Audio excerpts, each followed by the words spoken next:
Welcome to the Sports Angle on PR Connections Radio, the voice of new media. I'm your host, Ian Rakelli. Follow me on social media at IanRakelli18 and follow the show at Sports Angle on PR. Also follow PR Connections Radio at PR Connections Radio on all social media networks. It has been a fantastic July for all people watching around the sports world. For all the people who love watching baseball, you're going to have the MLB All-Star Game, a fantastic experience, probably the best All-Star Game you have out of all the major four sports. You've also had an the MLB trade deadline that's coming up. Juan Soto, you got guys like Frankie Montas. There is a lot of talent that is going to be on its way out, MLB trade deadline. Going to be fantastic to watch. You also have in the NBA Summer League, that's officially done and over with. NBA free agency is on the low end. Most people have already been signed by now. Few exceptions, of course. But for the most part, the NBA offseason now is going to be on that slow build to the NBA regular season. The NFL, there's been some exciting news. You've had the Madden 23 ratings, which causes every single network and every single show to react on Madden's 23 ratings. We're not going to do that on this show, however, because honestly, it's been redundant. Everyone and their great-grandmother's been doing it. Why would we do the same thing? And then the NHL, you had the NHL Free Agency, a lot of signings, some trades, some back and forth. On tonight's show, hour number 2, we're going to do our NHL Free Agency wrap-up show here on the Sports Angle on PR Connections Radio. So if you're a big hockey fan, if you're someone who loves the game of hockey, watch our second hour as I'm going to wrap up the NHL Free Agency. Going to go team by team, kind of give you my outlook on what has been going on and really my outlook on how the NHL free agency has gone for every team in the NHL. But that's going to be the second hour. For tonight's show, hour number 1, we're going to get into the NFL because there's one important topic that we need to discuss. One important detail that we need to focus on tonight's episode 18 of the Sports Angle on PRConnectionsRadio.com, the voice of new media. Every single season, you will have journalists, you will have analysts, you will have announcers, broadcasters, athletes, you name it. They will come out and say, these are the top quarterbacks in the NFL. You'll have guys like Colin Cowherd make his list and break it down fundamentally, bit by bit by bit. And it got me thinking. It really got me curious as who are the top 10 quarterbacks heading into 2022? Who are the top 10 quarterbacks in the NFL today as we are heading into another great season of American football? So what we're going to do on tonight's show is we're going to do our top 10 NFL quarterbacks for 2022. We're really going to break down who are the top 10 quarterbacks in the NFL right now currently. Because the top 4 are pretty obvious. The top 4 quarterbacks are players that you have known for a long time. They are quarterbacks who have been around the block, and they are someone who most NFL fans will agree should be in the top 4. But from 5 to 10 is where the rant will come in. 5 to 10 is where you will see these fans get outraged, where you will see all of these interesting things happen. So when it comes to the NFL, when it comes to the top 10 quarterbacks in the NFL for the year 2022, 5, 6, 7, 8, 9, 10, it is going to be a wrong decision regardless of what. You're either going to love me or you're going to hate me for what quarterback I have in a certain spot. So, to get this out of the way, as we're doing our NFL conversation here on the Sports Angle on PR Connections Radio, talking about the top 10 quarterbacks in the NFL for 2022, let me do an honorable mention.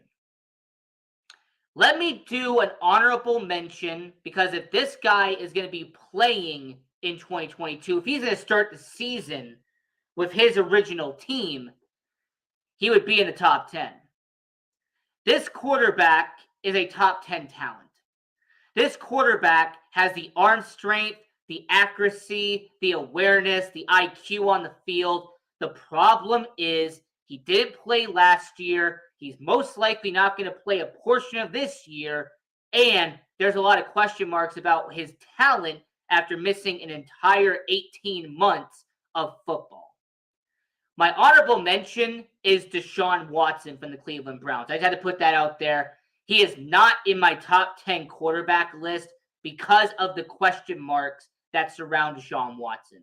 Because of the controversy about how many games he's going to play this year, I can't put him in the top 10 because I don't know how many games he's going to play this upcoming year. So at number 10 of our 2022 NFL quarterback ranking here on the Sports Angle on PR Connections Radio, we're going to stay in Las Vegas, Nevada. We're going to go to Allegiant Stadium, and we're going to focus on a quarterback who for the last 5 years has been consistent. A quarterback who for almost an entire decade has been the rock. He has been the reliability factor out there with the Raiders organization. This is a guy who's put up stellar numbers in the passing game. This has been a guy who has done a lot of good for the Las Vegas Raiders organization. And the fact that they brought him back shows the amount of security and the amount of trust they have in this quarterback. Number 10, Derek Carr from the Las Vegas Raiders. Now, yes, I'm going to point out the obvious. He has not won a Super Bowl. Derek Carr hasn't even been to an AFC Championship game. I understand that will be your rebuttal. That will be the one thing that you go to when it comes to Derek Carr. I understand. But answer me this question. Has there been a quarterback for the last decade who has been there and has shown up time and time again every single year? Is there a quarterback who, when you can put on your depth chart, you have QB1, a quarterback who has been your rock for year after year after year? Because of the consistency, because of the reliability factor, and understand with Derek Carr, he has been a good quarterback ever since he came out of Fresno State. The fact that he was a second-round pick in 2014 was disgraceful, considering the first-round quarterbacks who came before him really didn't amount to much. So Derek Carr at number 10, if you follow his career of Las Vegas and you follow his career at the Raiders organization, he got injured in 2016. But outside of that, he has been on the field. Derek Carr has started majority of the games since 2014.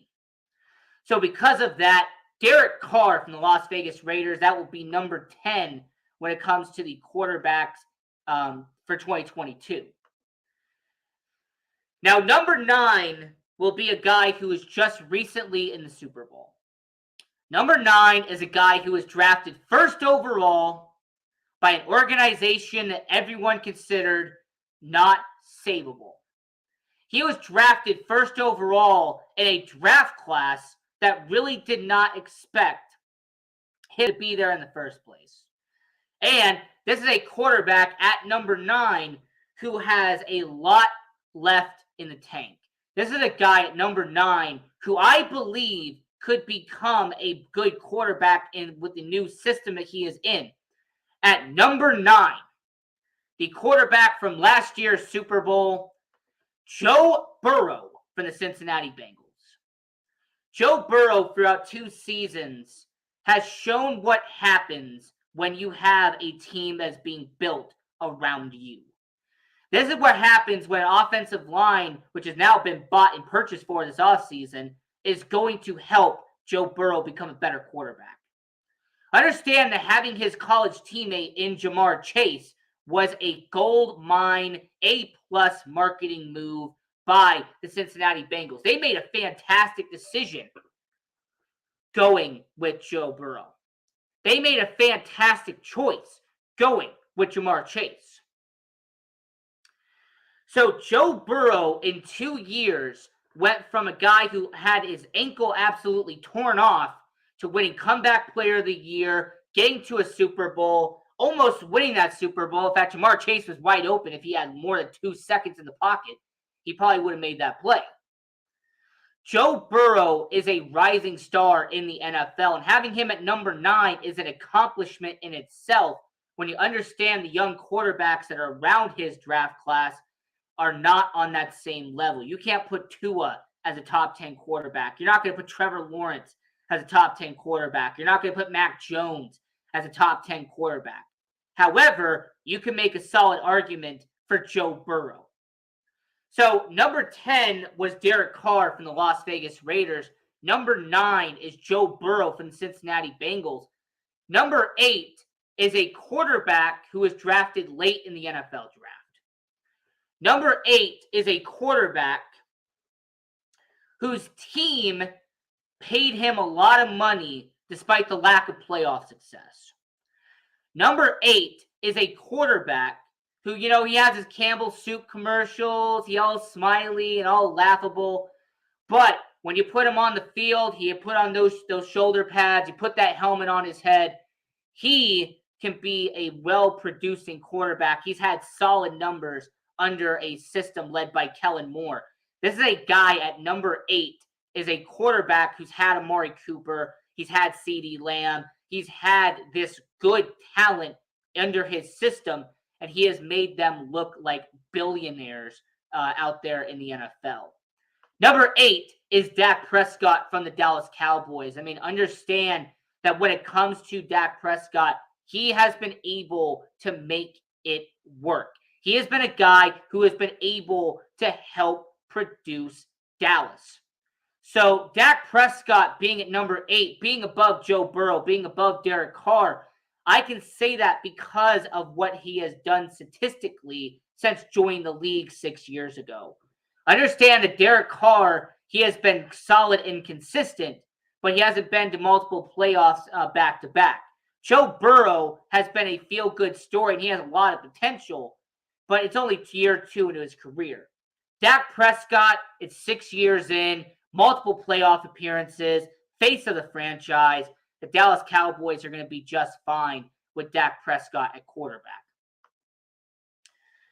Number 7 is very controversial. I've seen some people have him at 5. I've seen some people not even have him in their top 10.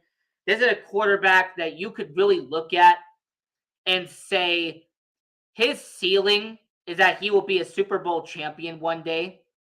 His floor is that he will be an above-average quarterback whose team's going to hold him back. Understand, number 7, this is the guy who came from the 2020 draft class just like Joe Burrow. This is a guy who, for the past 2 seasons, has broken rookie passing records. This is a guy who has elevated his team and has made them better since moving on from their franchise quarterback after they drafted him. When it comes to the Los Angeles Chargers, when it comes to Justin Herbert, he has the talent, he has the potential. The question is, will the Los Angeles Chargers hold back Justin Herbert, or is Justin Herbert going to be holding back the Los Angeles Chargers? Because understand that LA has the talent. They have the momentum. You saw what they did last year. They bring in J.C. Jackson. They bring in Khalil Mack. They beef up the offensive line. Rashawn Slater was an awesome pick. But when it comes to the Los Angeles Chargers, Justin Herbert, this is going to be a year that is kind of a make or break for Justin Herbert. This is a year where, all right, you're a playoff caliber team. Now make the playoffs. That's pretty much the expectation for Justin Herbert. Make the playoffs in LA. So number 10 was Derek Carr from the Las Vegas Raiders. Number 9, Joe Burrow, Cincinnati Bengals. Number 8, Dak Prescott, Dallas Cowboys. Number 7, Justin Herbert, Los Angeles Chargers. And now number 6. Number 6 is really tough because you got to understand that when it comes to this quarterback, he had an excellent start to his career. This quarterback went to 2 Super Bowls in his first 4 years. This is a guy who, at number 6, has won a Super Bowl. This is a guy who was with a team for so many years, and they didn't let him live up to his full potential. All right, that one Super Bowl where the unfortunate situation happened in the end zone, that was due to pure pettiness and the fact that they didn't want a certain player winning MVP. Understand that if they don't do that play, this quarterback at number 6 is a 2-time Super Bowl champion. Okay? Understand that Russell Wilson moving to Denver is going to be a financial gain, also is going to be a career gain for Russell Wilson. The Denver Broncos have had talent.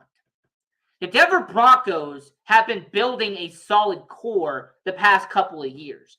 Their offensive line is top 5 in the NFL. They've spent money. They spent draft capital. They spent time scouting and recruiting. When it comes to Denver Broncos, their offensive line for the first time ever in Russell Wilson's career will be secure. Understand that Russell Wilson and the Denver Broncos is a great relationship because the Denver Broncos needed a quarterback, a veteran quarterback, to come in and make them better. The Denver Broncos needed a Russell Wilson. Did Russell Wilson need the Denver Broncos? Absolutely, he needed the Denver Broncos. Because the Denver Broncos have an offensive line. The Denver Broncos have weapons in the running game. The Denver Broncos have weapons at the receiver position. The Denver Broncos needed a quarterback, and Russell Wilson needed a team built around him. So because of this relationship and because of what he did in Seattle, because of what he has done recently, at number 6 is Russell Wilson from the Denver Broncos. So before you get into the rest of the top 10, let's recap it here. And if you're watching on YouTube, like, share, and subscribe. It definitely helps out our channel a lot. Number 10, Derek Carr, Las Vegas Raiders. Number 9, Joe Burrow from the Cincinnati Bengals. At number 8, you have Dak Prescott from the Dallas Cowboys. Number 7, Justin Herbert from the Los Angeles Chargers. And number 6 was Russell Wilson from the Denver Broncos. So then at number 5, a guy who's going to become a $50 million quarterback at the end of next offseason. At number 5 is a quarterback who is by far the most disrespected in the league. At number 5 is a quarterback who in the first 4 years of his career has done more than most quarterbacks do in an entire career. Understand that at number 5, he has missed one playoff in his entire career, and people were saying he wasn't good. This is a guy at number 5 who led a team to the best record in the AFC not that long ago and just came up a bit short in the playoffs. The guy I'm talking about at number 5 is Lamar Jackson from the Baltimore Ravens. Understand that when it comes to Lamar Jackson, I've actually been a guy who has liked Lamar Jackson for a while. Lamar Jackson has the talent. He has the agility. He has the footwork. When it comes to Lamar Jackson, he is able to make things happen on the field. The 2 biggest critiques that Lamar Jackson has had in his entire career is 1, he was built like a running back, and 2, he did not fit the stereotypical quarterback model. I mean, there was all these scouts saying to him and to Jalen Hurts that they should be a wide receiver, that they should be converted to a wideout. And the main reason was because their words, they did not fit the stereotypical NFL quarterback type. Well, whatever the stereotypical NFL quarterback type was, Lamar Jackson didn't fit it because he broke it. Lamar Jackson winning MVP in Baltimore was an excellent decision. Lamar Jackson winning MVP really helped the Baltimore Ravens situation when it came to long-term salary. Because the Baltimore Ravens now have a franchise quarterback. They have someone who is really going to be a long-term asset in Baltimore.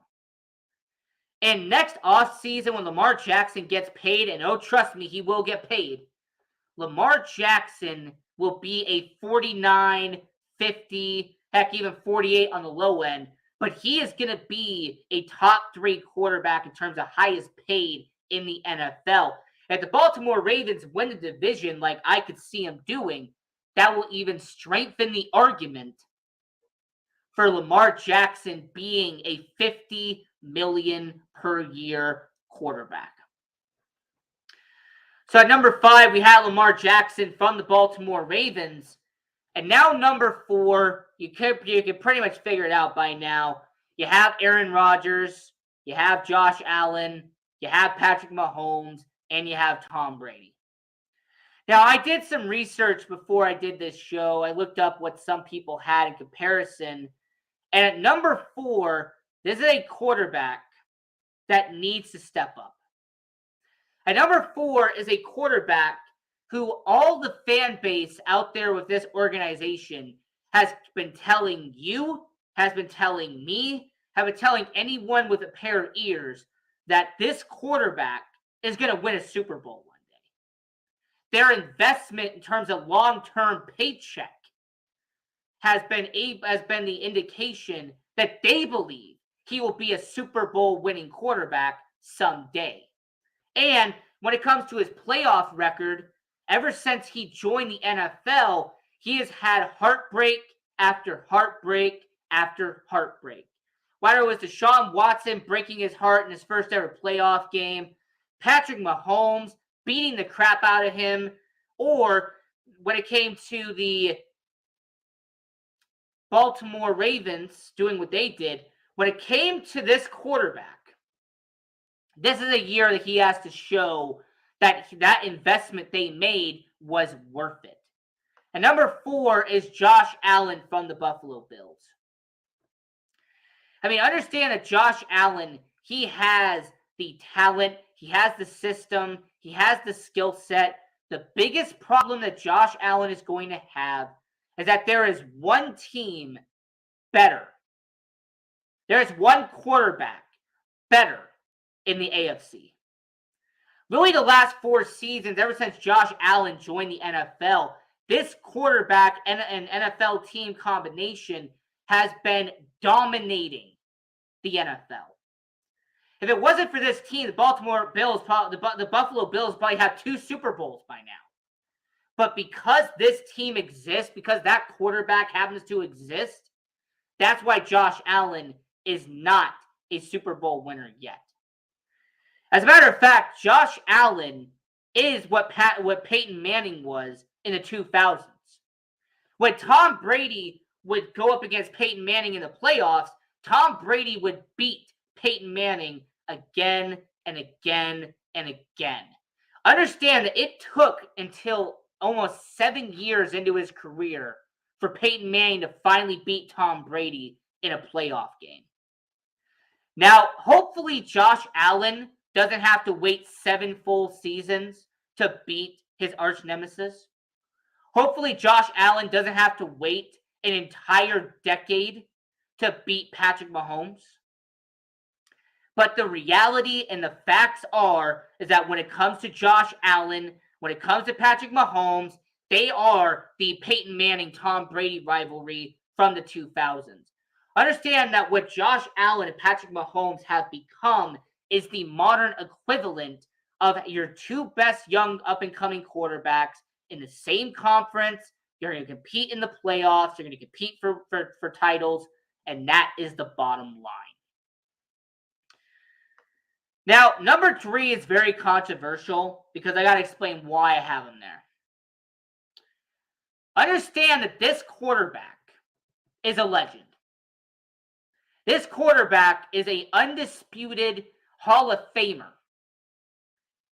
This quarterback will go down as the greatest quarterback of all time. But is he the best quarterback right now in the NFL? No, he's not. He is not the best quarterback in the NFL today. His playoff performance and his lack of success in the second half of the 2021 season should be an indicator to you that this guy is not the best quarterback in the NFL anymore. He does not have the best arm strength anymore. He does not have the best accuracy. This is a guy who at 44 years old is a quarterback who is a good quarterback. He's an excellent quarterback, but he is no longer the best quarterback in the NFL today, and that is Tom Brady from the Tampa Bay Buccaneers. Now, Tom Brady is going to be a very weird situation.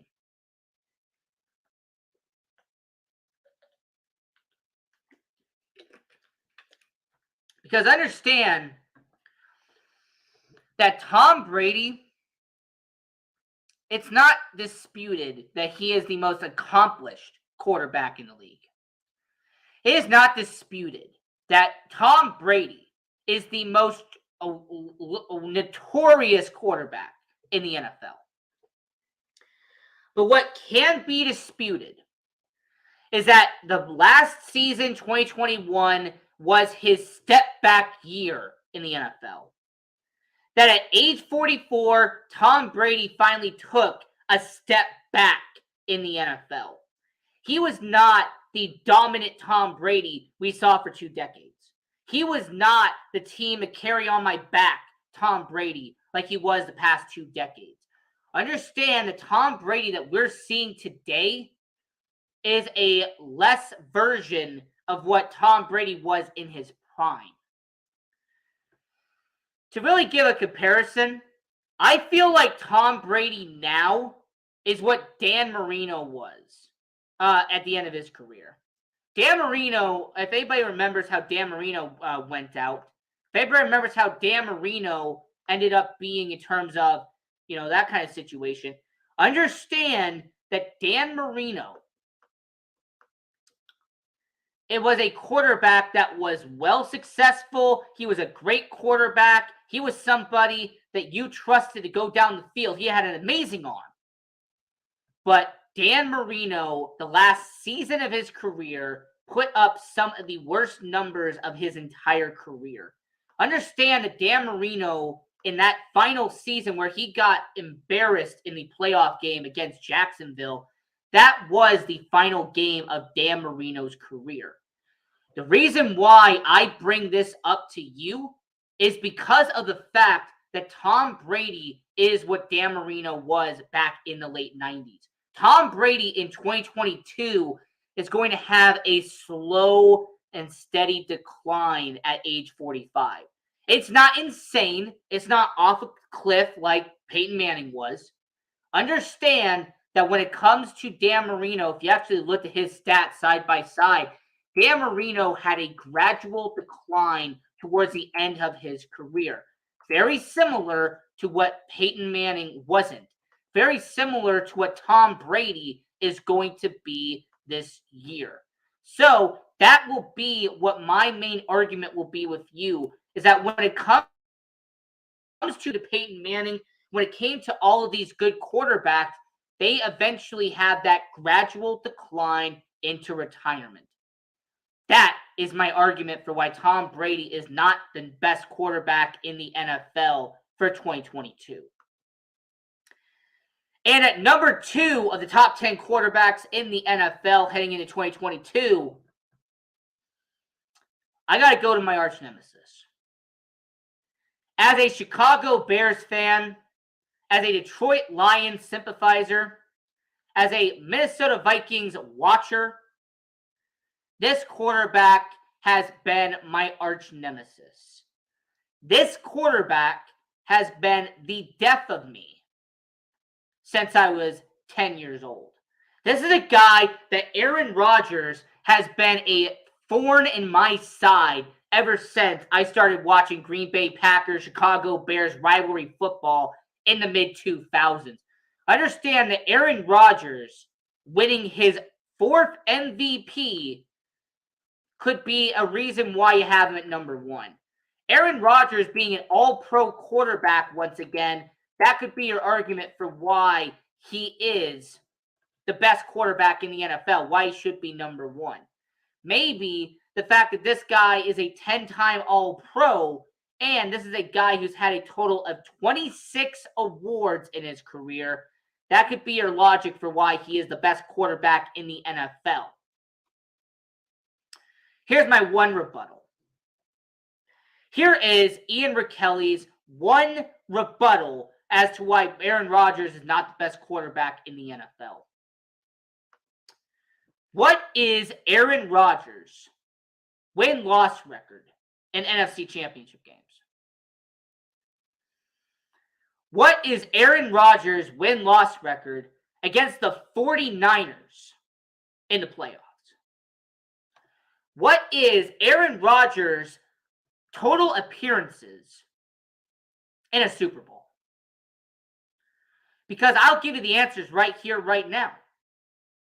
Aaron Rodgers has been in only one Super Bowl in his entire career.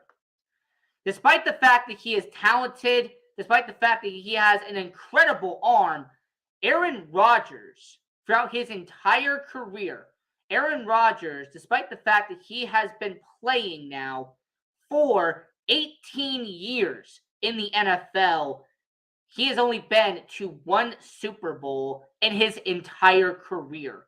Understand that when it comes to Aaron Rodgers, when it comes to his NFC Championship game appearances, he has been 1-5 in his career in NFC Championship games. A 1-5 record does not shout the best quarterback in the NFL. Understand that when it comes to Aaron Rodgers, he does not win in championship games. Understand that when it comes to Aaron Rodgers, he is not a guy that you are going to sit there and go, I trust you to get me to the promised land. I trust you to get me to where I need to go. Because frankly put, Aaron Rodgers is not that guy. Understand that Aaron Rodgers has not been really for a long time. He hasn't been that guy.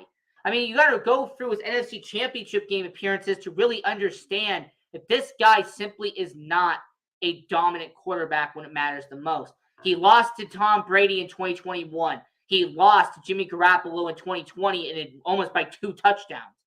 2017, he goes to Atlanta and they beat the crap out of him. They won by over 21 points. You know, they go to that situation, and you also got to remember he went to Seattle in 2015 and lost thanks to Brandon Bostic. When it comes to Aaron Rodgers, the unfortunate situation is that you put him in an NFC Championship game, he does not win. And for anybody who is wondering about that other statistic I had for Aaron Rodgers, Aaron Rodgers in his entire career has lost to San Francisco in the playoffs not just one time, not just 2 times, not just 3 times, but he is 0-4 against the San Francisco 49ers in the playoffs. Understand that he is, for some reason, cannot beat San Francisco when it matters the most. So due to that logic, and the fact that he has been a great regular season quarterback, but a playoff choker as of late, he is the number 2 quarterback in the NFL. Now, number 1 should not be a surprise to you. Number 1 should not be any shocker as to why they have been the best quarterback in the NFL. This is a guy who won an MVP in his 2nd year. Oh, okay, Lamar Jackson's done the same thing. Hold on, wait just a minute. This is a guy who won a Super Bowl in his second year. Okay, Ben Roethlisberger did the same thing. Russell Wilson did the same thing.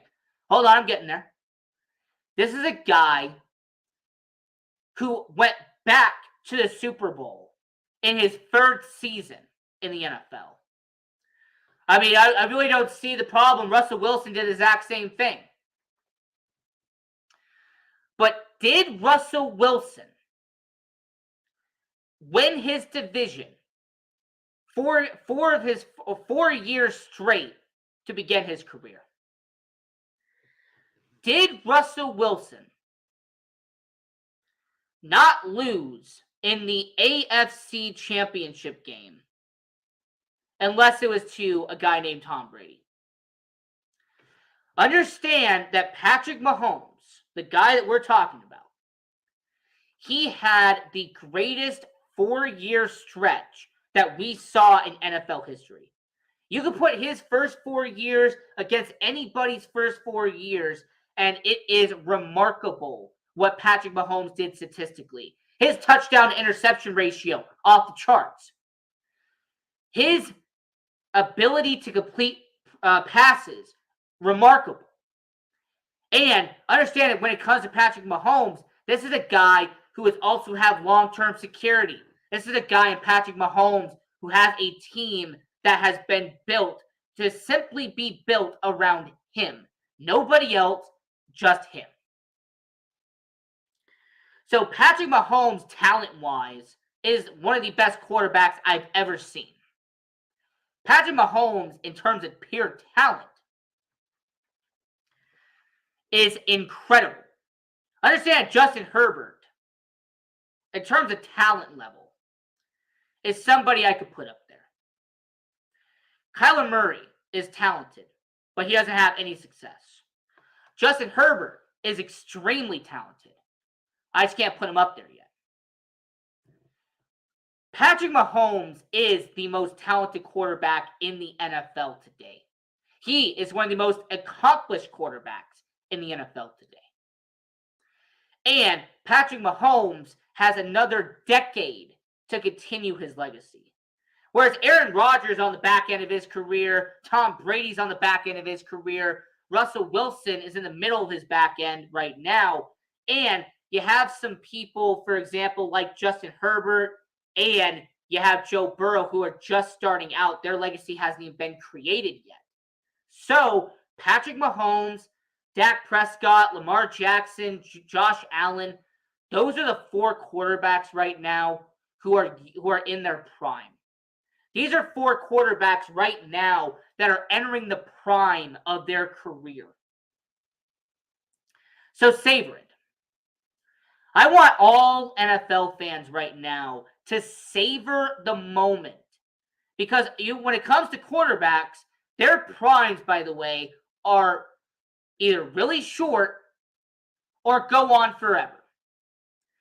A quarterback's prime can last 5 seasons, and then they fall immediately off a cliff.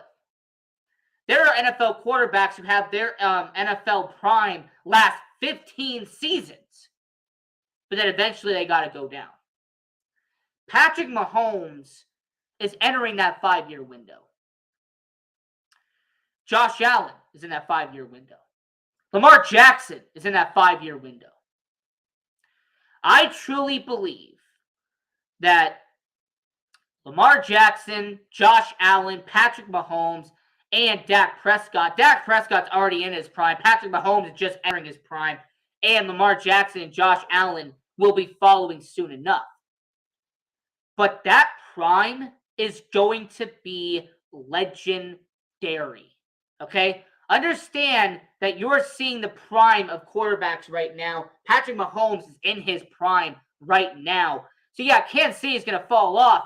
But what you're going to see is a prime Patrick Mahomes playing in the NFL. So to go over the top 10 quarterbacks for 2022, at number 10, you have Las Vegas Raiders quarterback Derek Carr. At number 9, you have Joe Burrow from the Cincinnati Bengals. At number 8, you have Dak Prescott from the Dallas Cowboys. Number 7, you have Justin Herbert from the Los Angeles Chargers. Number 6, Denver Broncos quarterback Russell Wilson. Number 5, Baltimore Ravens Lamar Jackson. Number 4, Buffalo Bills Josh Allen. At the 3rd spot, getting the bronze medal, is Tom Brady from the Tampa Bay Buccaneers. Number 2 is Aaron Rodgers from the Green Bay Packers. And at number 1 is Patrick Mahomes, the best quarterback in the NFL today, at number 1. For all people watching around the world and the people who are going to watch these shows later, obviously this is a pre-recorded show. It's not going to be live when you're watching it. But give me your thoughts and your opinions down below. What quarterback do you believe is the best quarterback in the NFL? If you have your top 10 rankings, put them in the comments down below. And if you're on YouTube right now, like, share, and subscribe to our YouTube channel. We appreciate all of your support, and drop your top 10 list down below to see how different it is from your host, Ian Kelly. So as we're talking about the NFL here on Sports Angle on PR Connections Radio, the voice of new media, I'm your host, Ian Kelly. Follow me on social media at Ian-Kelly18. And follow the show at Sports Angle on PR on all social media accounts.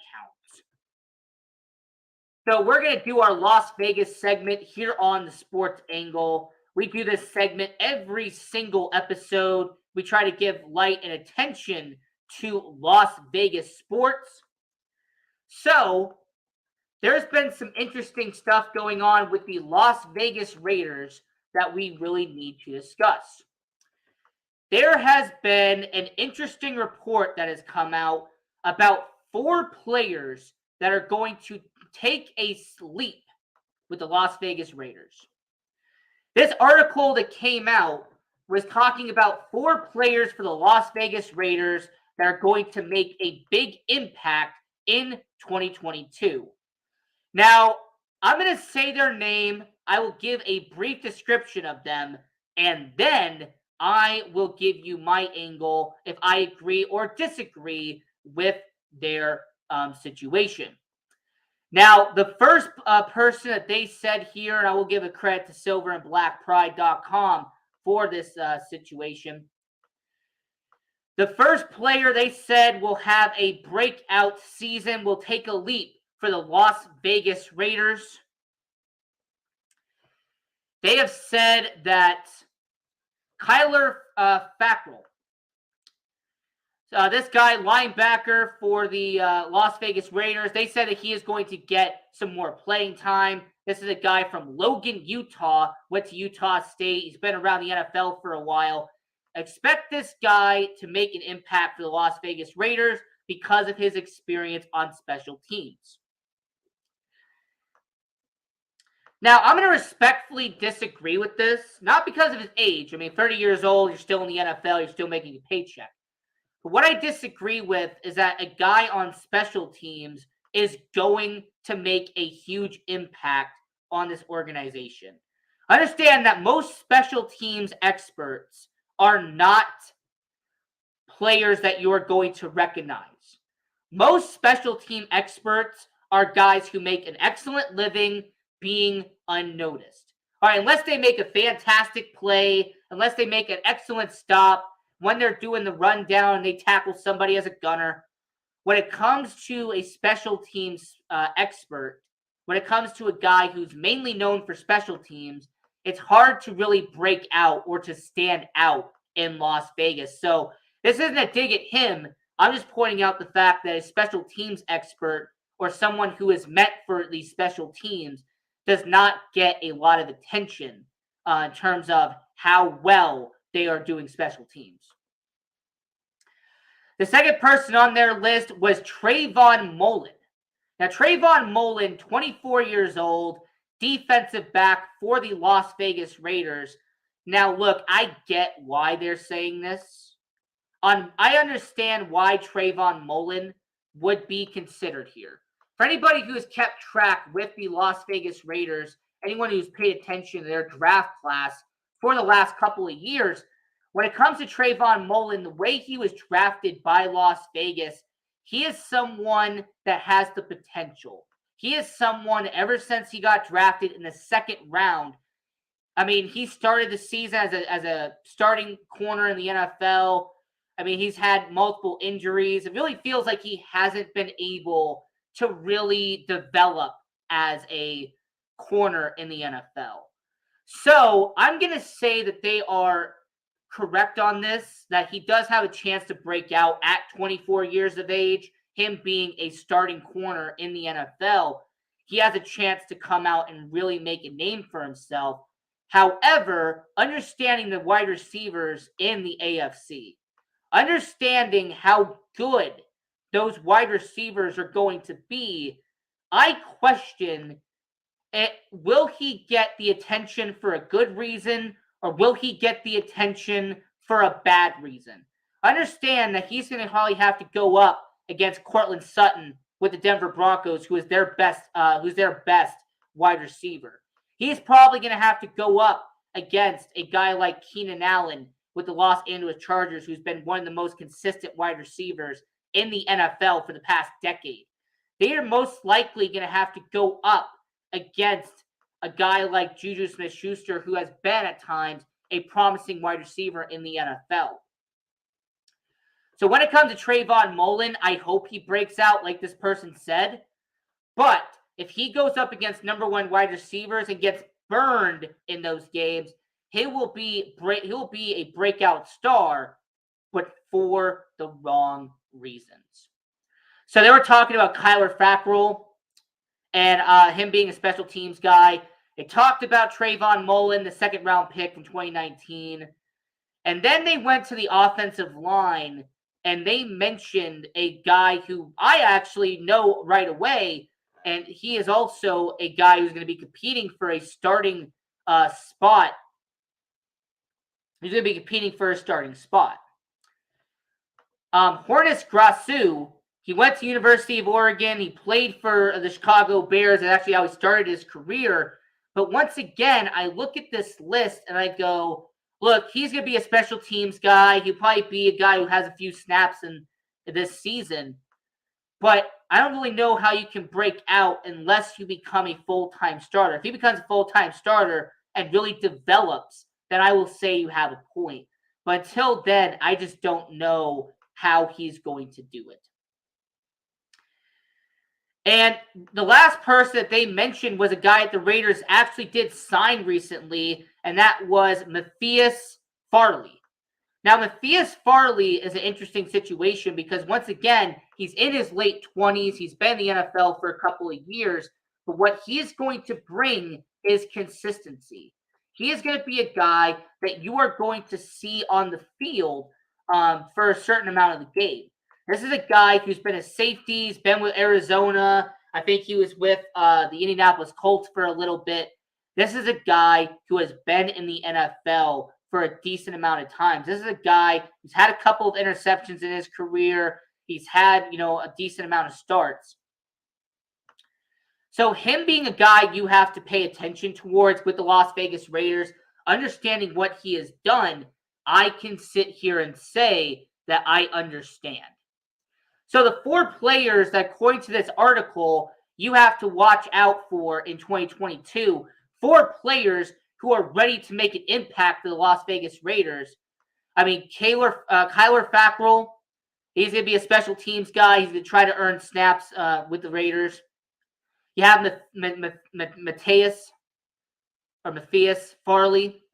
He's going to be a safety. He's going to be competing for starting minutes there. You also are going to have Hornets Grasu, who's going to be an lineman, and Raiders do need offensive line help, so I understand why he's on there. And you also have Trayvon Mullen, who was a second-round pick for the Las Vegas Raiders back in 2019.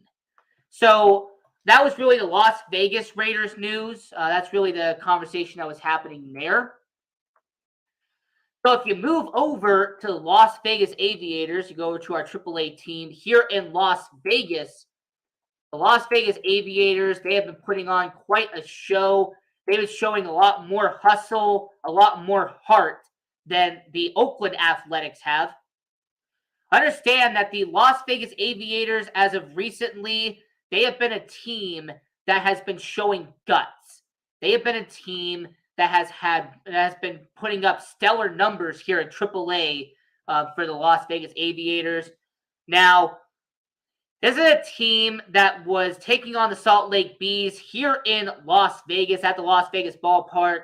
I went to a game where they won 10-4 against the Salt Lake Bees. It was an excellent game. And this is an organization that they won 4 of their games against the Oklahoma City Dodgers. They took on the Texas Rangers organization and beat Round Rock. When it comes to the Las Vegas Aviators, they're building up momentum. So it'll be interesting to see what happens for the rest of their schedule. You're going to go up against Round Rock. You're going to go up against Albuquerque, Texas, and San Francisco.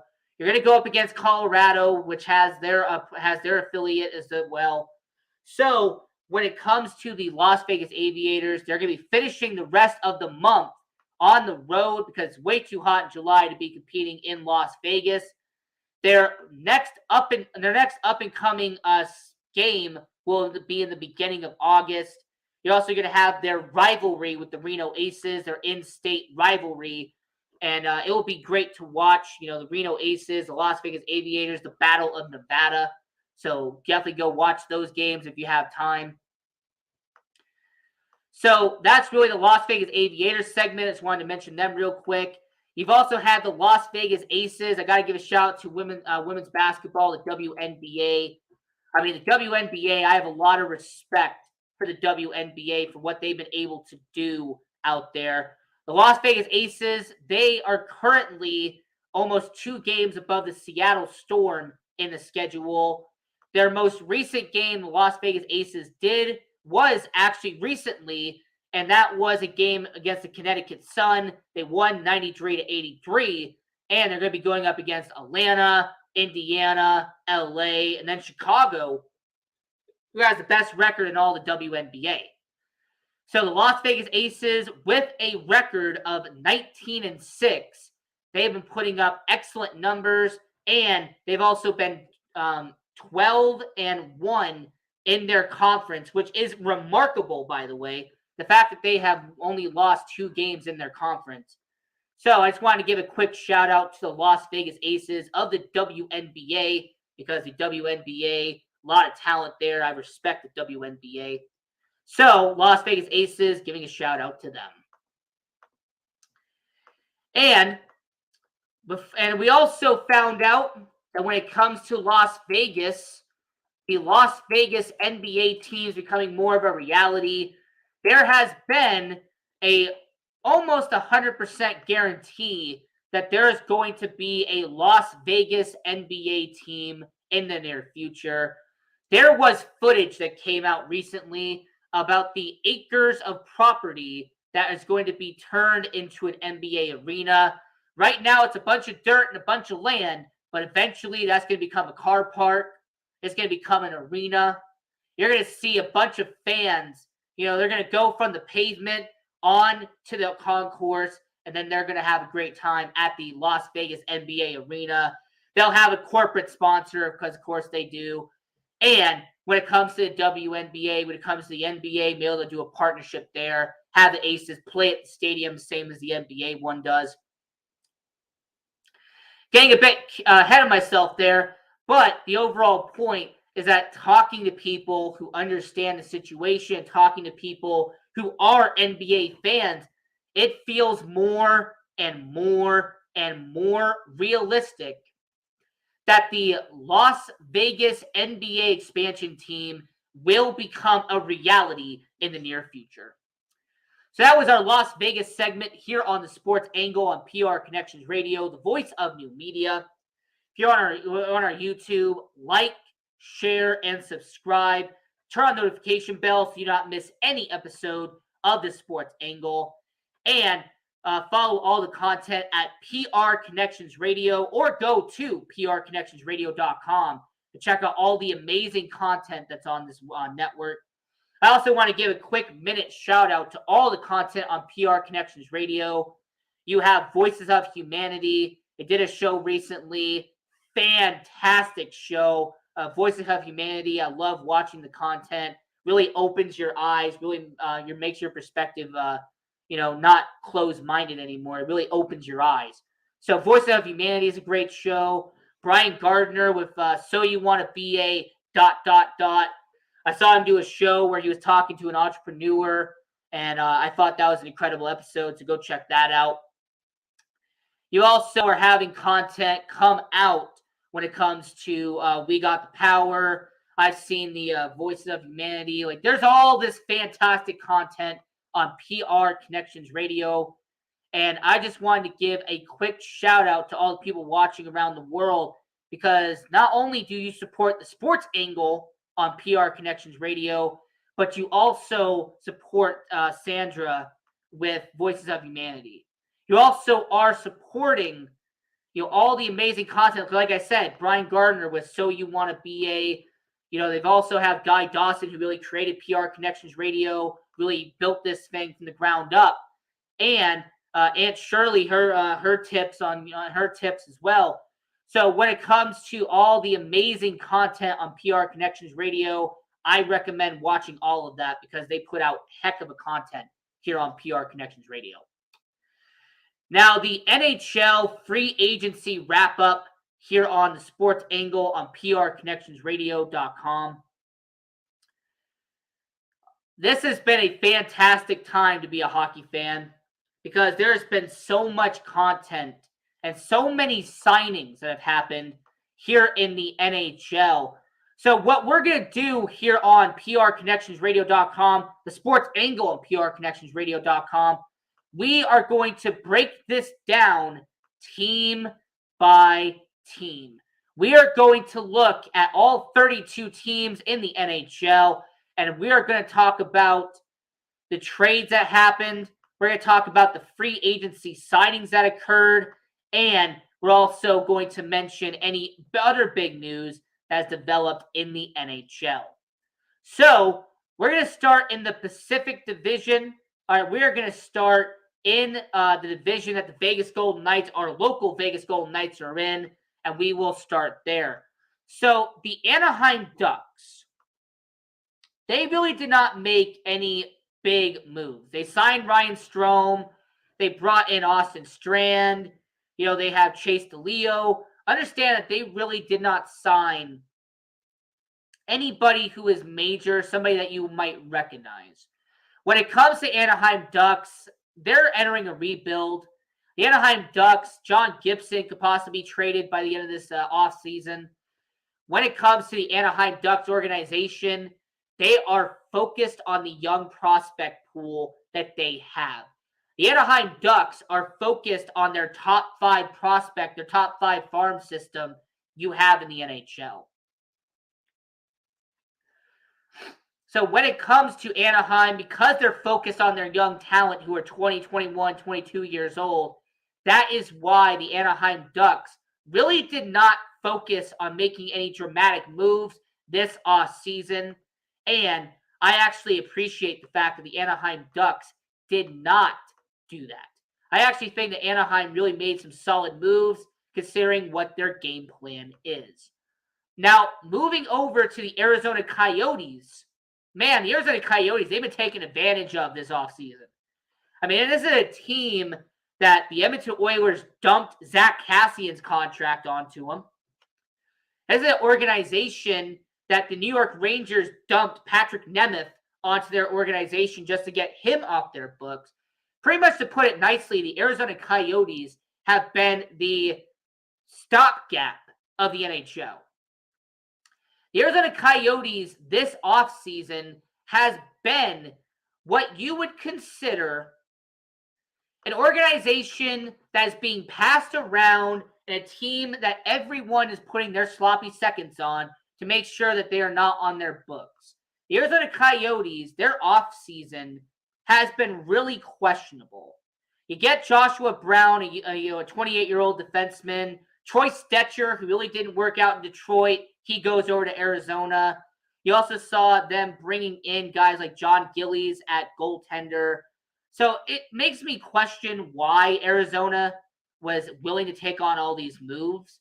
But at the same time, I feel like everyone's using Arizona as a launching pad to get every single bad contract off their books. Understand the Arizona Coyotes right now, they have some of the worst contracts in all of hockey on their team. This is an organization that has 36-year-old Andrew Ladd at $5.5 million on their payroll. This is an organization that has Shane Gostisbehere trade on their team just so they could get rid of him. This is an organization that has had multiple players just dumped on their team, even though they're never going to play again. Brian Little, for example, by the way, as somebody who at 34 years old is never going to play again, and yet they're going to have to pay him until 2025. So when it comes to Arizona, my definition of their offseason has solely been a salary dump for everybody else in the NHL.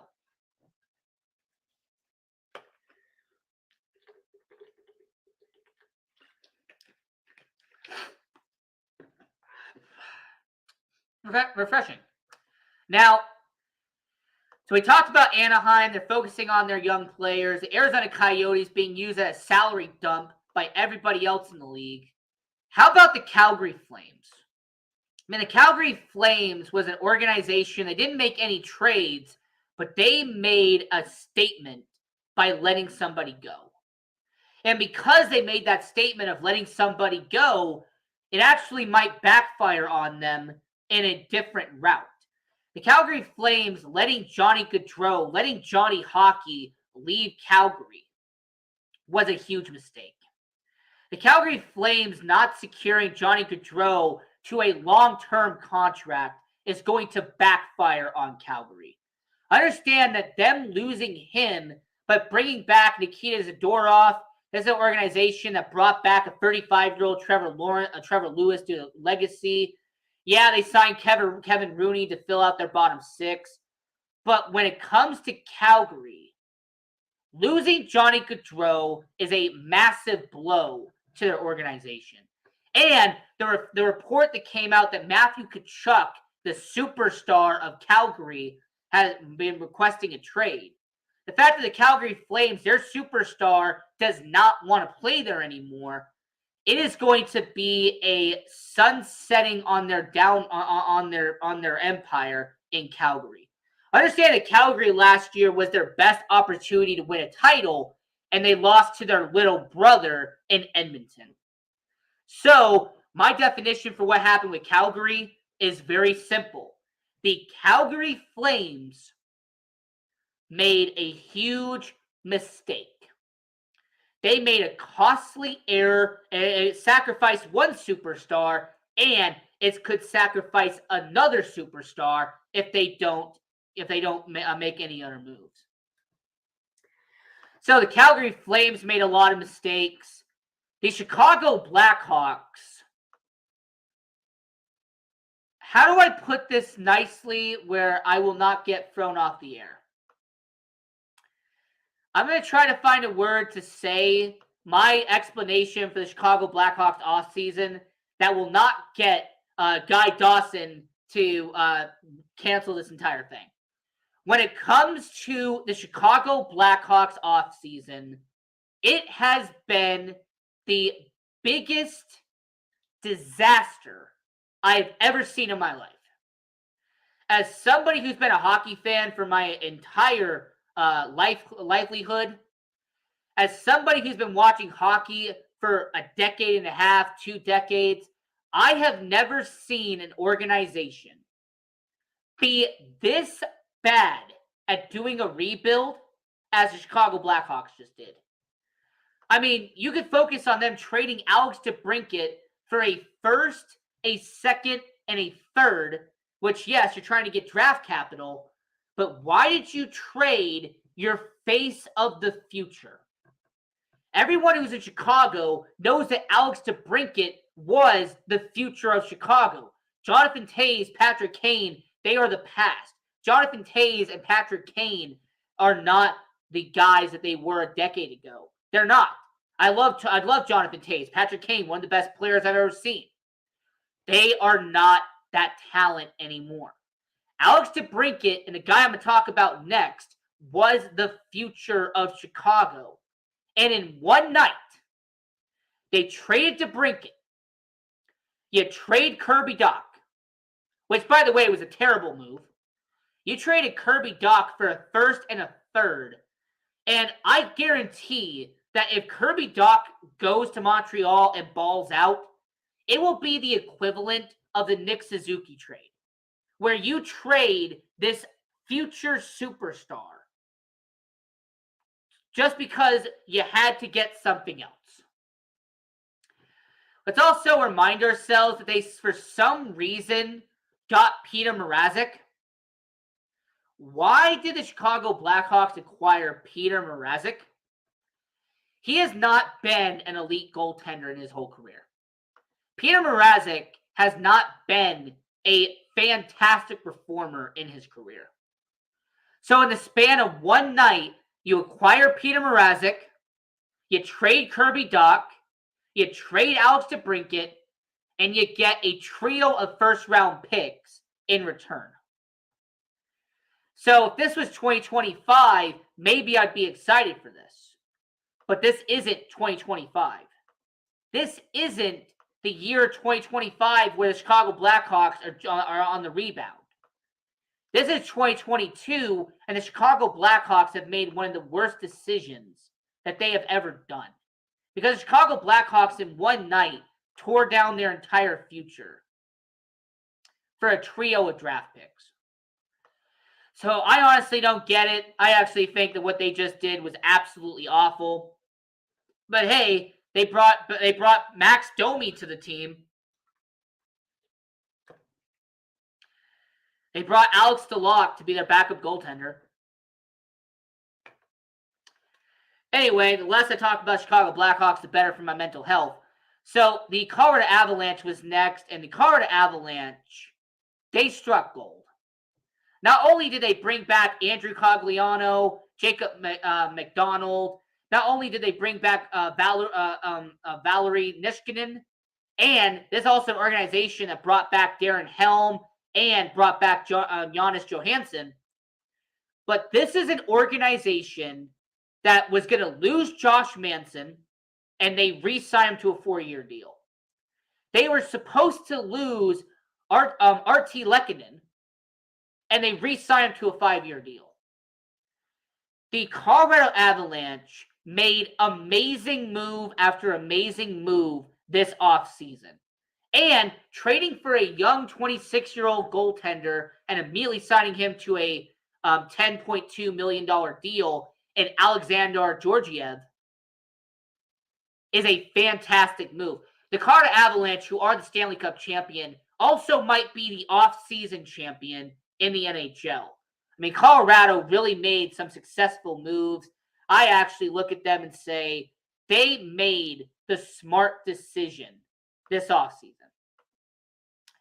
Columbus Blue Jackets, they went all in this offseason. The Columbus Blue Jackets did what was best for business, and that was going out and getting the best free agent on the market.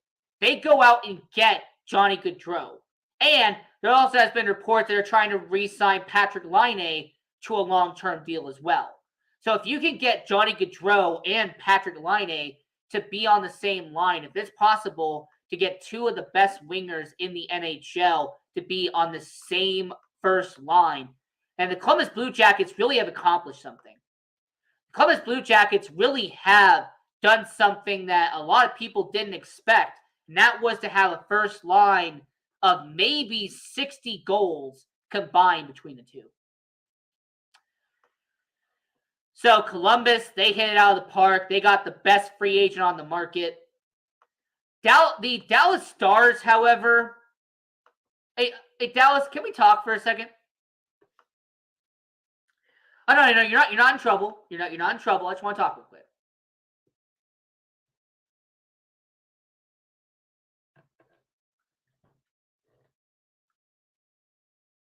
Are you gonna do anything for Jake Ottinger? Like, Jake Ottinger, you know he's still on your team, right? Like, you realize that Jake Ottinger, who, by the way, put out one of the best performances in net, is only 23 years old and just went on a tear in the playoffs. You realize you still got to pay him, right?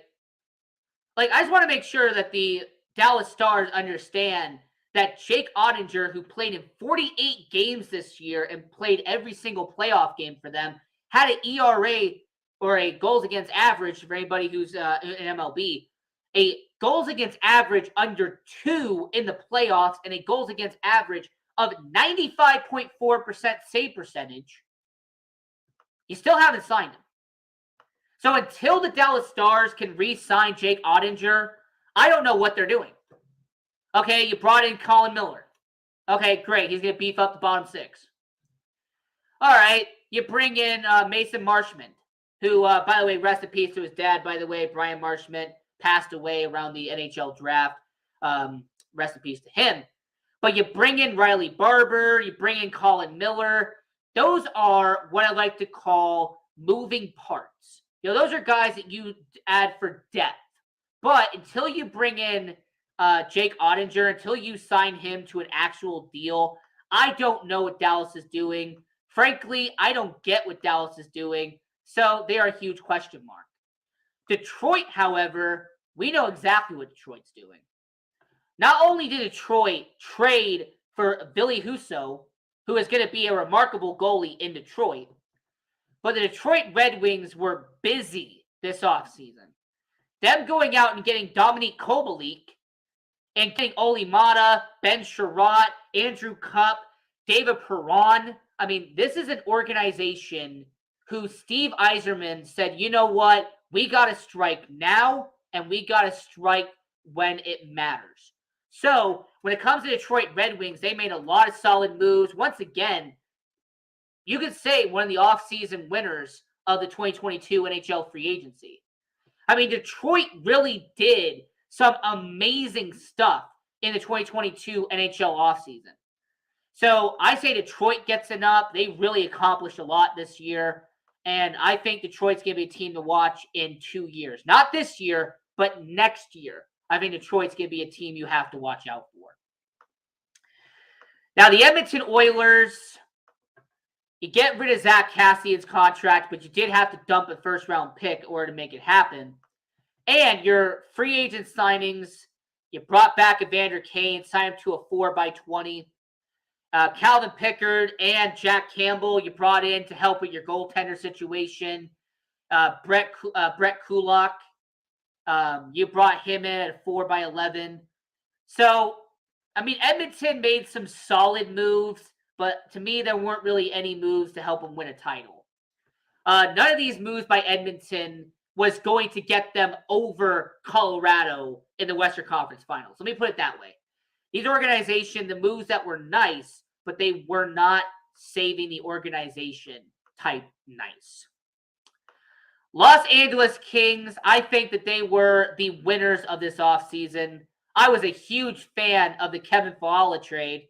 I think getting him for the Minnesota Wild was a huge acquisition for LA. I believe them getting him and signing him to a 7x7 was a fantastic move. Bringing back Carl Gunstrom, bringing back Adrian Kempe. The Los Angeles Kings locked up their future long term. They brought back a veteran in Alexander Edler to a 1-year deal only worth $1.5 million. For a veteran on defense, for a guy who's been in the NHL for more than 1,000 games, that was a solid move. And they also brought in some gloves and some physicality by signing Brendan Lemieux to a 1-year deal as well. So when it comes to the Los Angeles Kings, what I like about their offseason is that they brought in a legit goal scorer, they brought in some physicality, and they locked up their future. Los Angeles Kings, one of the best franchises this offseason, really made some fantastic moves. I say that they're winners of the offseason as well. Minnesota Wild, on the other hand, if I had to give a definition to the Minnesota Wild, like if I had to tell all my audience here today what my opinion is on Minnesota, all I would say is meh. That's all I can say. Meh. Like, none of their moves really surprised me. None of their moves wowed me. They just kind of existed. Trading Cam Talbot to bring in Philippe Gustafson was decent, but I don't think that's going to get you over the top. Bringing back Marc-Andre Fleury on a 2-year deal. Okay, you know what? You want to keep him for the rest of his career. But I don't know if Marc-Andre Fleury is going to ever be the prime Marc-Andre Fleury that you once had. Jacob Middleton, 26-year-old defenseman. I mean, look, he's solid, but I don't think that he's ever going to be one of the best defensemen in hockey kind of situation. So when it comes to Minnesota, my offseason opinion on them is that they've been a meh organization this offseason in the NHL. Nashville, you signed a lot of talent. The Nashville Predators signed about a dozen players this offseason. They were very busy at putting pen to paper. However, what I do respect about them is that, yes, they acquired Ryan McDonough. They brought in another defenseman to team up with Roman Josi. You had to trade Luke Kunin. And understand that the Nashville Predators really had to make some solid moves this offseason. I mean, understand that them bringing in guys like Nino Niederreiter, Kevin Gravel, Zachary Sanford, heck, even bringing in Kevin Lehkonen from the Chicago Blackhawks to be a backup in net. When it comes to Nashville, they were quantity over quality, in my opinion. The Nashville Predators was quality, not quantity. So when it comes to Nashville, it'll be questionable to see how they do this offseason. They can either ball out and have a fantastic year, or they'll slide down to mediocrity and start a rebuild out there in Nashville. The San Jose Sharks, a team that a lot of people in Vegas still hate for some reason, even though they did to themselves.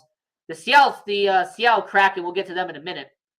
When it comes to San Jose, getting rid of Brent Burns, I know that hurts in terms of fan loyalty. I know it hurts in terms of having to give up a guy who had been with San Jose for nearly a decade.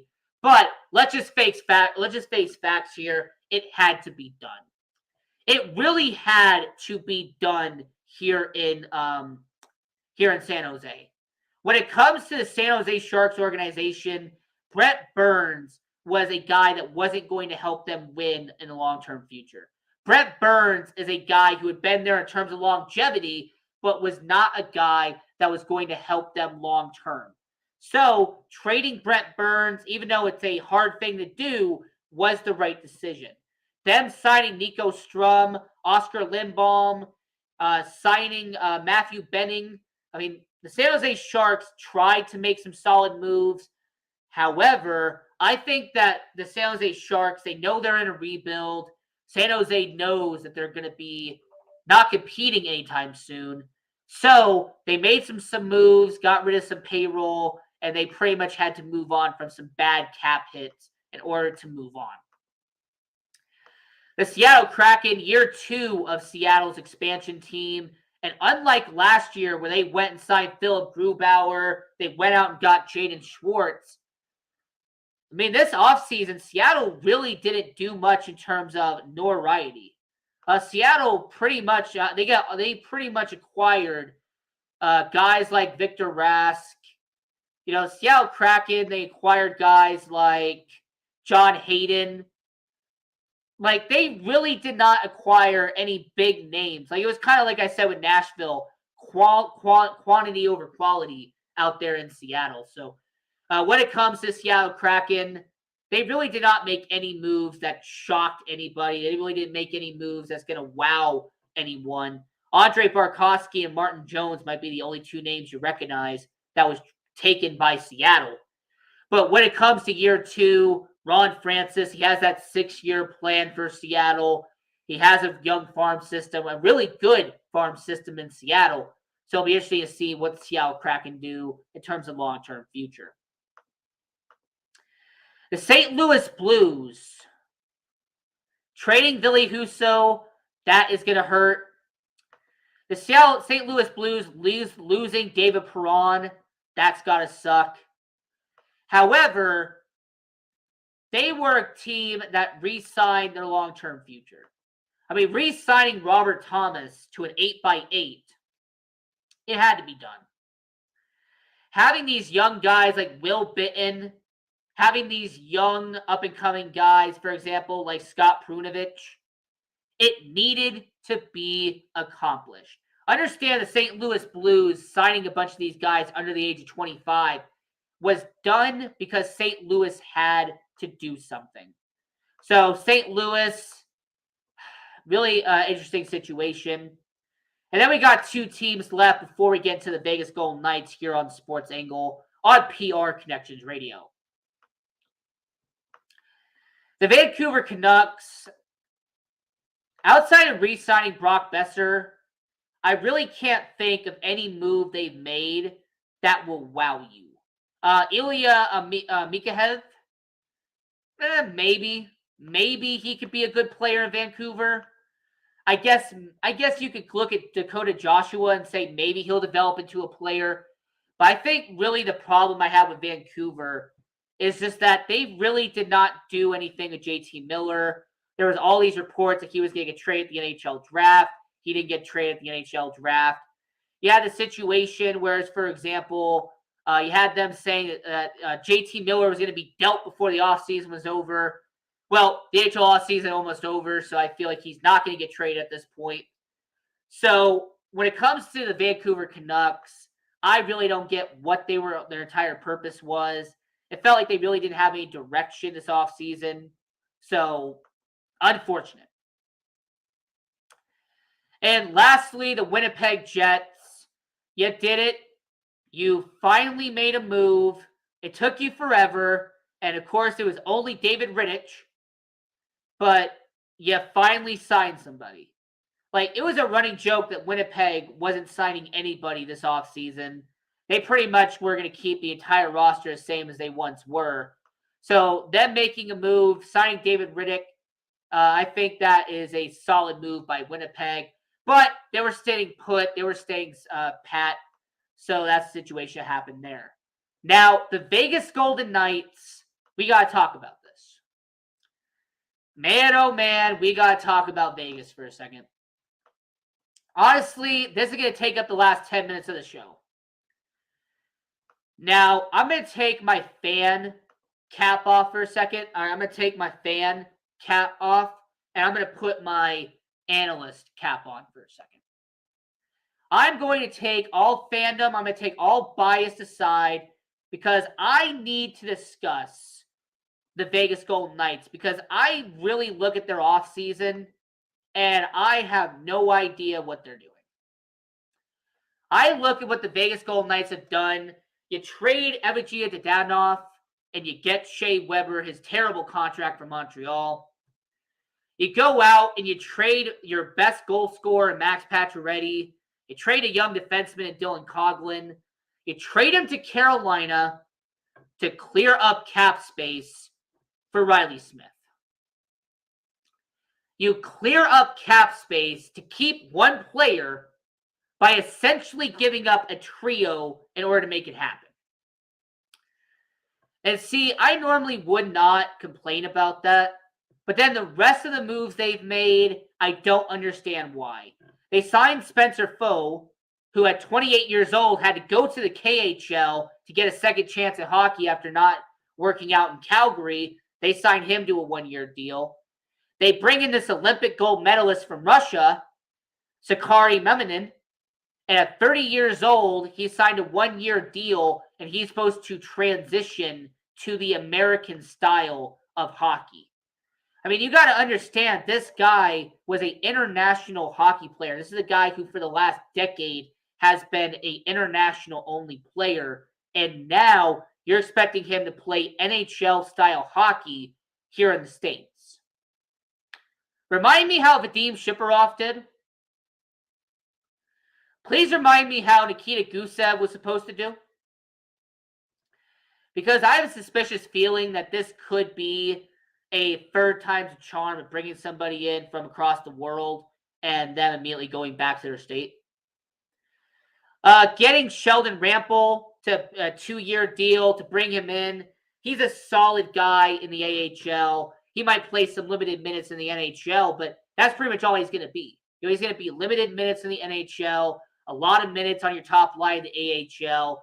26 years of age. He's past that phase in your career where you're either going to be a solid NHL player or you're going to be a lifelong AHLer. That's pretty much where you are at that point, 26 years old in the NHL, unfortunately.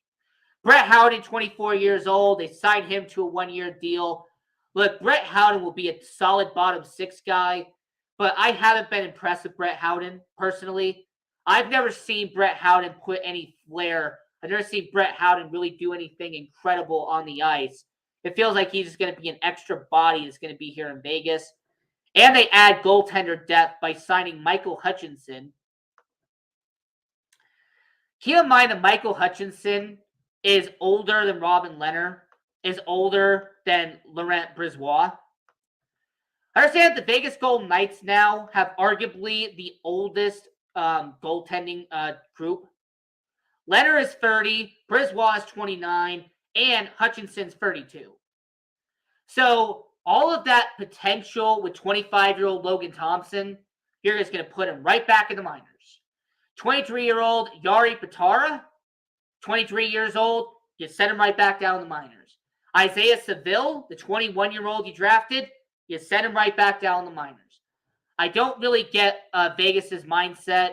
I really feel like having three goaltenders who have been in the NHL for a decade, it's not going to work out as much as they expect to work out. So my angle for the Vegas Golden Knights is that, yes, I am happy that Riley Smith is back. I think Jonas Rondenberg is going to be a solid player. Him signing him to a 3-year deal is pretty good. But the rest of their moves, I don't understand. I don't understand why you have one of the oldest goaltender groups in hockey. I don't get why you signed a bunch of centers and wingers who are past the age of 26 to be on your bottom six / top six in the AHL. And when you look at the Vegas Golden Knights depth chart and you really examine Vegas's depth chart, it tells you all you need to know. It really tells you that the Vegas Golden Knights don't really have a plan for long-term future. Outside of Mark Stone, outside of Jack Eichel, and outside of maybe William Karlsson if he stays on the team, the rest of the organization is going to be gone after either this year or is going to be gone after the year after. I mean, understand the Vegas Golden Knights, there's going to be a lot of question marks about long-term stability. I mean, if you look at their starting lineup for the Vegas Golden Knights, when you really examine their starting lineup, it really makes you question what their long-term future is. I mean, look, your first line is going to be incredible. Okay, Jack Eichel, Mark Stone, and Jonathan Marchessault, that's going to be a great first line. Having a second line of maybe William Karlsson, Riley Smith, and Chandler Stevenson, I don't know how I feel about that. I don't know how William Karlsson, Chandler Stevenson, and Riley Smith are going to work as a group. You're also going to have Brett Howden, William Carrier, and Michael Amadio. You're going to have those guys on the bottom six. You have Keegan Kolesar, Nicholas Waugh, and Nolan Patrick on the bottom six. I don't have a problem with your bottom six as long as there's chemistry there. As long as there's a reason why they're playing together as a team, then I understand why you're doing it. But to me, it feels like their bottom six just consists of random parts. It feels like when it comes to the Vegas Golden Knights, even having the guy from Finland I talked about who's just coming over to the NHL, if you have him be on that same line with Keegan Kolesar and Nicholas Waugh, well, what are you going to do with Nolan Patrick? What are you going to do with a guy who was a former second overall pick who you traded to acquire? So, unfortunately, I got to say with Vegas, they have been a team that's been very underwhelming this offseason. And it's going to be interesting to see what they do in terms of long-term future here in Vegas going into year 6. And I also would love to mention that their defense is actually built pretty well. You have Alex Pietrangelo. You have Zach Whitecloud. But do not forget, Alec Martinez is going to be a free agent in a little bit. Shea Theodore is going to be a free agent in a little bit. Brandon McNabb is going to be a free agent in a little bit. When it comes to the Vegas Golden Knights after 2025, you're pretty much going to have only Zach Whitecloud, Alex Pietrangelo, William Karlsson, and Mark Stone and Jack Eichel. That's pretty much it, by the way. You have 5 contracts signed to your team after 2025. So when it comes to Vegas, my angle is that in terms of long-term future, I don't see their outlook. I don't see their mindset. And their offseason was a bit underwhelming, but we'll see how they do in 2022, 2023. Now, this is the Sports Angle on PRConnectionsRadio.com, the voice of new media. I'm your host, Ian Rakelli. Follow me on all social medias at the Sports Angle on PR Connections Radio. Follow me on all social medias at Ian Rakelli18. And also follow the show at Sports Angle on PR. And follow the network at PR Connections Radio. Also follow all the content that is on PR Connections Radio. Brian Gardner, Sandra, Guy, all the content that is on this network. Aunt Shelley. When it comes to the amazing creators on PR Connections Radio, I give a shout out to them. They do incredible work. And I also want to say that when it comes to the people who are out there doing their thing, like Joshua Bailey from Stay Tuned, Dennis Holmes from Ignorant Thinkers, when it comes to the people that have helped support this show, like Sharon Mullen from That's What Chocolate Said, I appreciate all of your support. And when it comes to Sports Angle, we're going to be here every single Friday night. Hopefully, it will be live this time instead of being pre-recorded. But when it comes to Sports Angle on PR Connections Radio, we are going to be here every single week, and we're going to give you great content. Next week, we're going to have a guest come on. They're going to talk about the sports world in the second hour, and it's going to be a fantastic content. It's going to have a lot of intriguing content for everybody watching all around. So, this is a Sports Angle on PRConnectionsRadio.com, the voice of new media. For our YouTube channel, don't forget to like, share, and subscribe. Turn on notification bell so you don't miss any episode of the Sports Angle on PR Connections Radio. And until next time, have a great one and stay safe.